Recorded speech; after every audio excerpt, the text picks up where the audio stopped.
MPC3 is out now. It's been out since January, and it is the new firmware OS for the MPCs in standalone. So the main thing that I want to tell you, which could be considered tip number one, is that anything that I'm going to tell you in this video, despite the MPC that I use, can be done on any MPC. That means any modern day MPC, the MPC 1 Plus, the Key 37, all of that.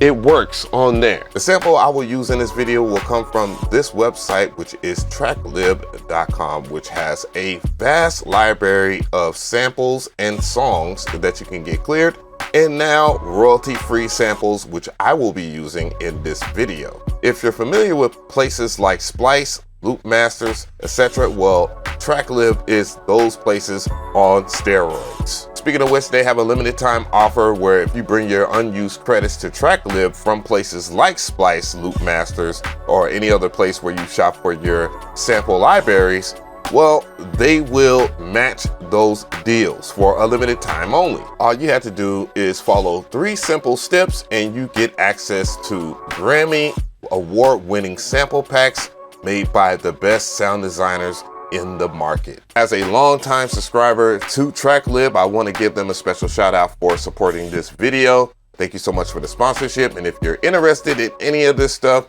and want to learn more, follow the link in the description box. One of the biggest new features of 3.0, and I'm sure everybody noticed, is the new main screen. It can be quite confusing for someone that's coming from 2.0, but I'm here to just show you some of the best things about it. So the first thing that people ask as far as tips, they always say, like, how would you rename the track? Because it used to be you just double tap on the screen and it will give you access to renaming a track. Now you will long press on this part of the screen and then it brings up a multitude of options. So this track right here should be Bobby Brown and not Bobby Brown. So I can just rename it so that it is spelled correctly. There you go.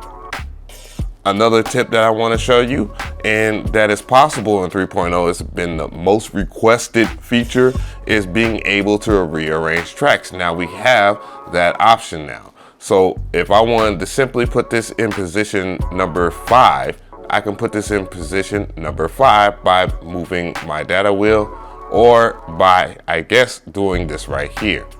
And once I tap on the arrow sign, it will rearrange that track.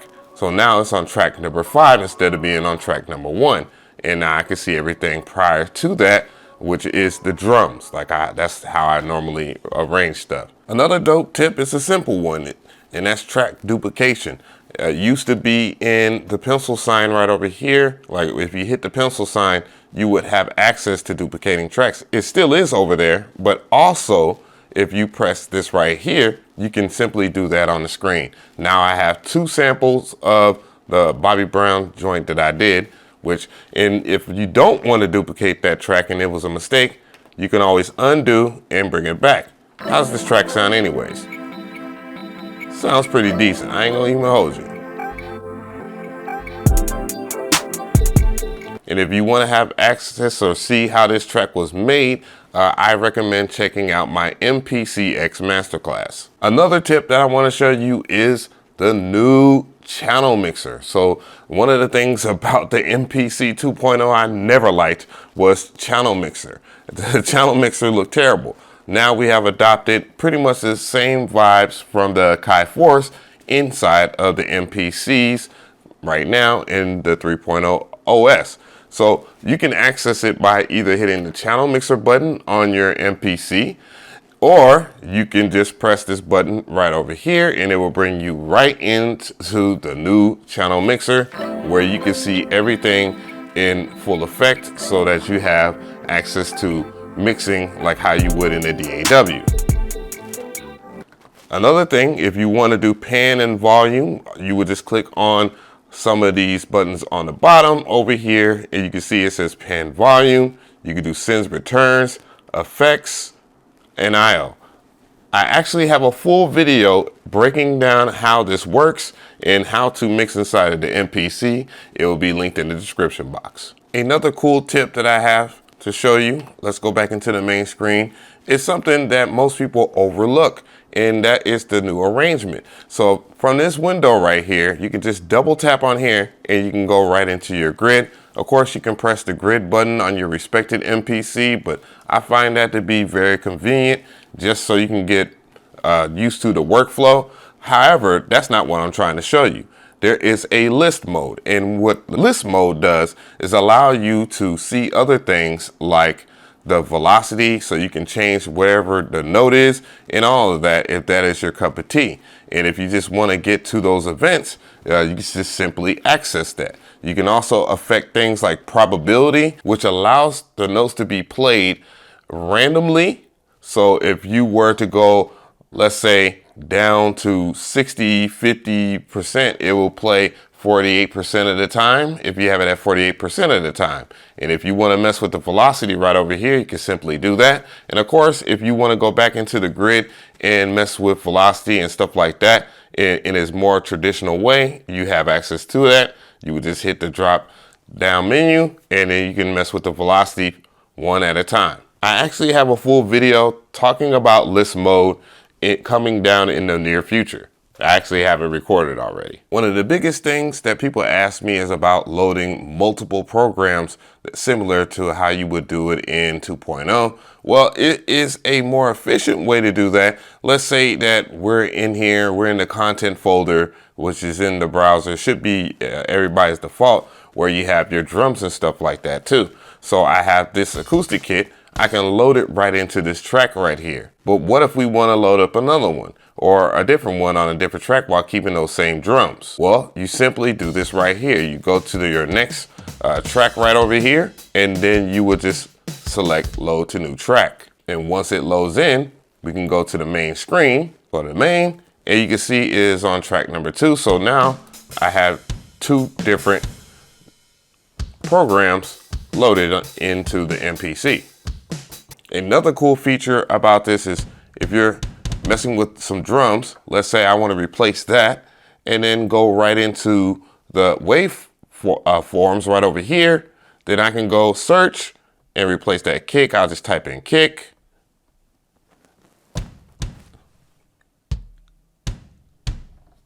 Select the kick.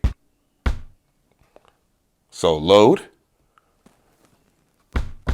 And now it is replace that kick that I had before.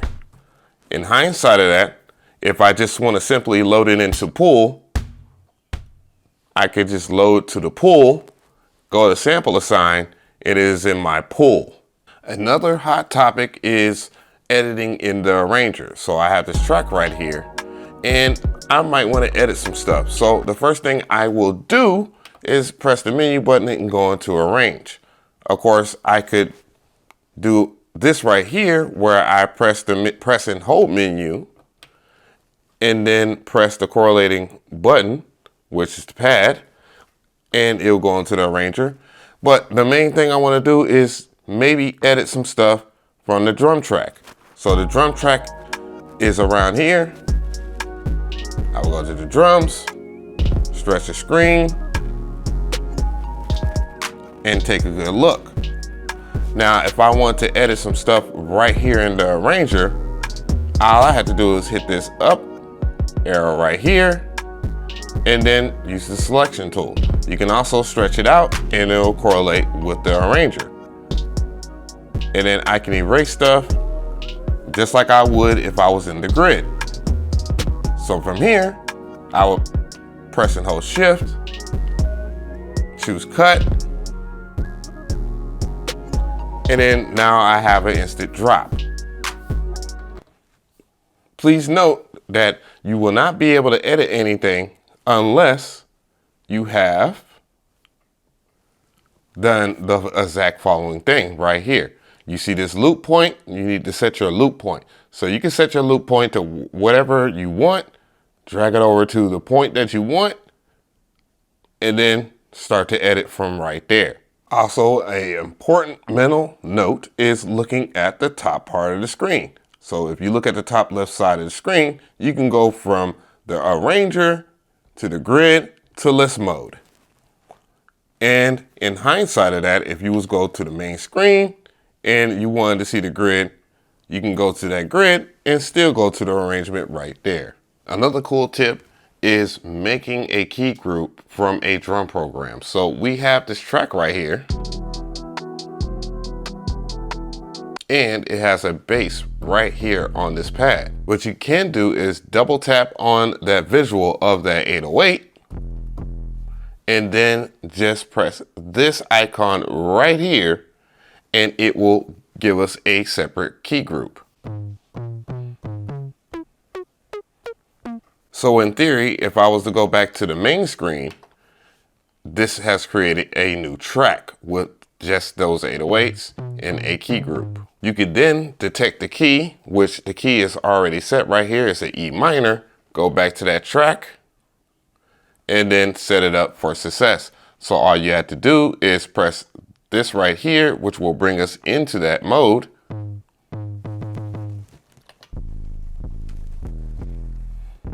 And set it up for a E minor. Another cool tip that I have for you is when you go into your key group, there are two different modes. So in this new mode, you have all these new features that you have, like setting up different filters, pitch, and everything else, so you can have your sound that you want to manipulate done in many different ways. However, if you are a classic MPC head 2.0 and down, you would just go into legacy mode and it will make everything simple and sweet and bring you back into the legacy features. I will explain this fully of how key groups work in a future video. So I have a new track pulled up. It sounds like this right here. But what I want to do is just highlight a specific part of it so that I can get to the meat of this video. Let's just say I want to add a loop to this part of the track right here. But I don't want to go through all of the processing of time stretch and all that. I just simply want to warp it so that it fits to this track. So let's go ahead and find the sample real quick. TRACKLIB has provided me with a percussive loop. So it's an Afro percussive loop that sounds like this. I will load it into the pool and then I will go into sample edit. From here, I know that this loop is a 2-bar loop because I've counted the bars. So all you would have to do is just play it. 2, 2, 3, 4, 1, 2, 3, 4, 2, 2, 3, 4. And since I already know that it's 2 bars, we're gonna go right into chop mode. From the chop mode screen, I'll simply just do either regions or threshold chop. I'll just go ahead and do threshold chop and then press and hold shift, convert, and then select audio track from samples. So normally it will be on a new drum track using slices, but I want to use audio track from samples. So from here, you don't want warp enabled on. All you have to do to use the new feature is turn that off and create a new track. We already know it's 2 bars, do it, and then it is done.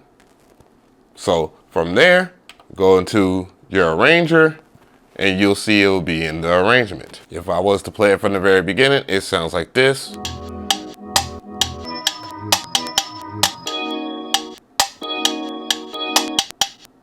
And if I want to drag it over, it's on the cursor. So I would highlight all those slices over here and then I can just drag it over, or I can just copy or cut, move the playhead, and then paste it. And then what do we have? And since it's 2 bars, I need to paste it again. So I'll just move the playhead over to the 2nd bar and then, or the 3rd bar rather, and then I will go paste. Boom.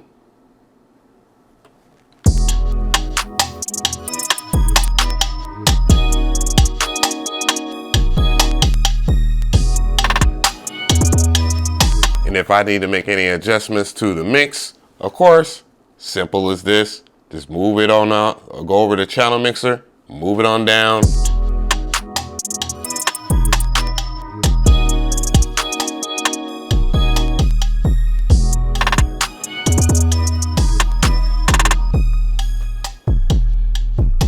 So the 16 level button has seen a couple of new features. So I have a new track that sounds like this, and I want to add some ratcheting to it. The hi-hats, that is. And normally I would just do note repeat, but I find this to be very simple. So next thing you want to do is hit this 16 level button, and you'll see some of the normal stuff like velocity, tune, filter, and layer, but you'll see things like slice, decay, probability, and now ratchet. So now that we have ratcheting on, if I was to press on these pads, my hi-hats will give me different ratchets.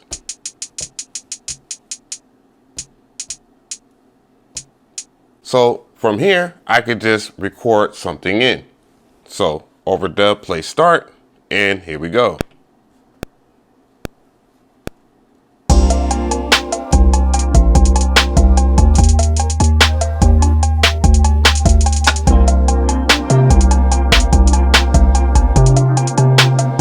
And what do we have?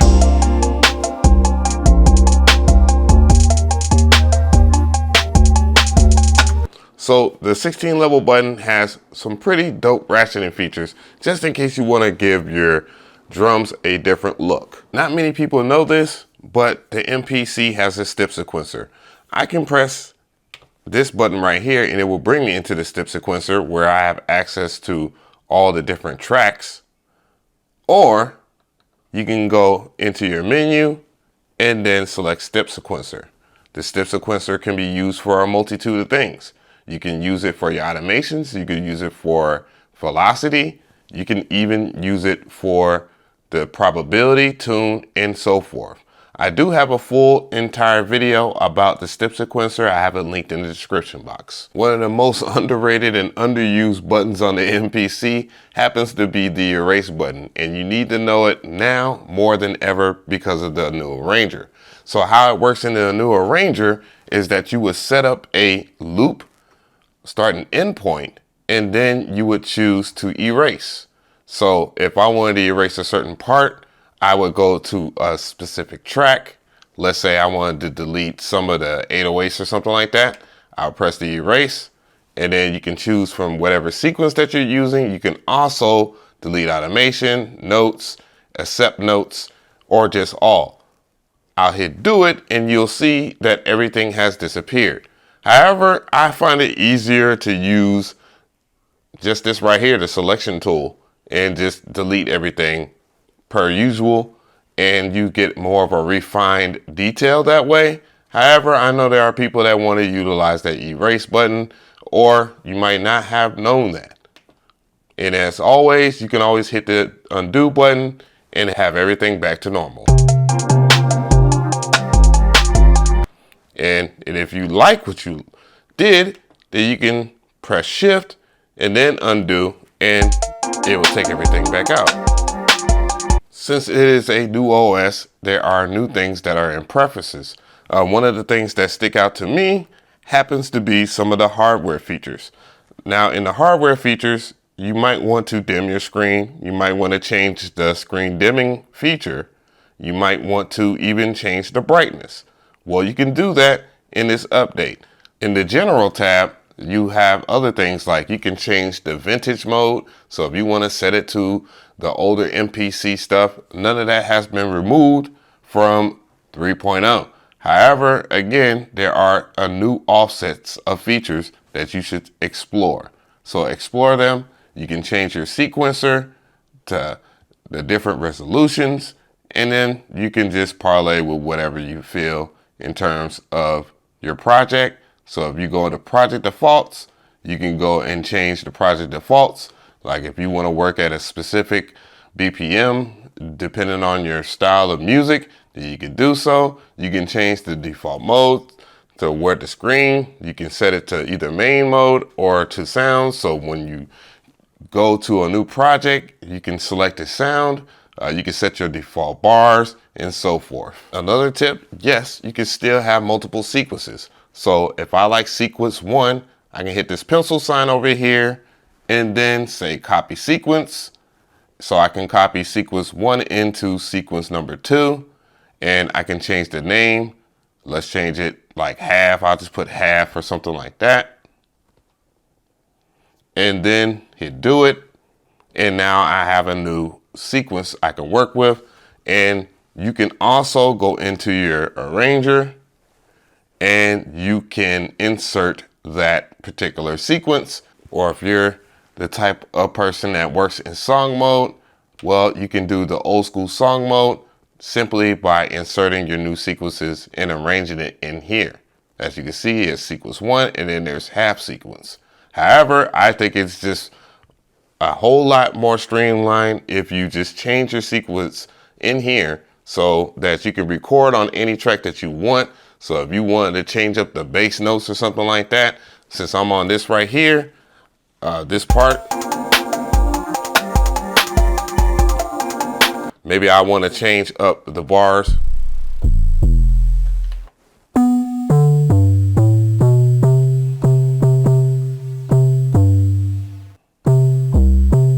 So let's record that in.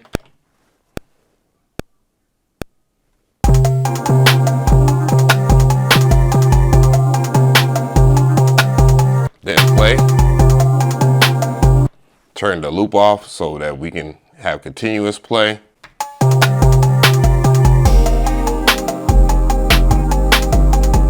And then you can have your whole entire field change depending on how long your sequence is when you're in the arranger. One of the biggest questions that people ask me is, can you load up your old beats?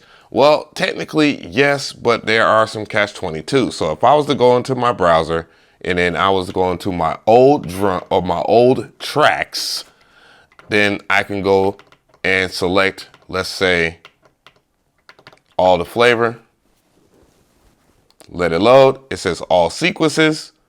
You can load either a selected sequence, so I'll load in full beat, do it, and then it's right there. You can simply go back into that exact same browser folder, select that track, select that sequence that you started from, and then rework your track in 3.0.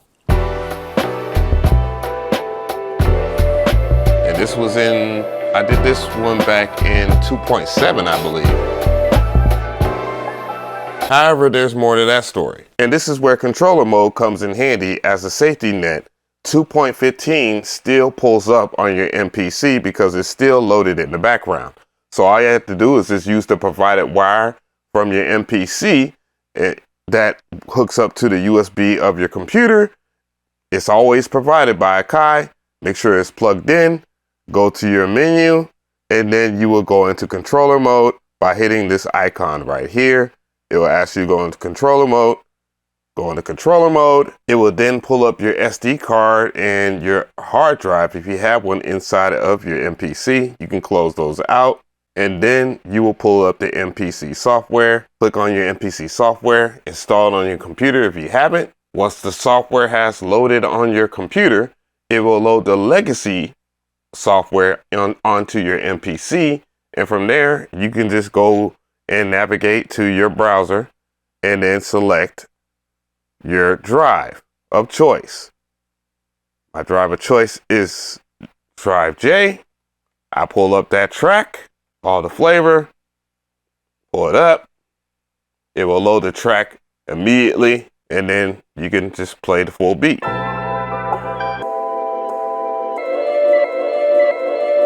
Hopefully Akai will allow us to keep 2.0 in the software so it can pull up, but I can understand if they want to ditch the OS running in the background because it will kind of make things a little bit more wonky having both.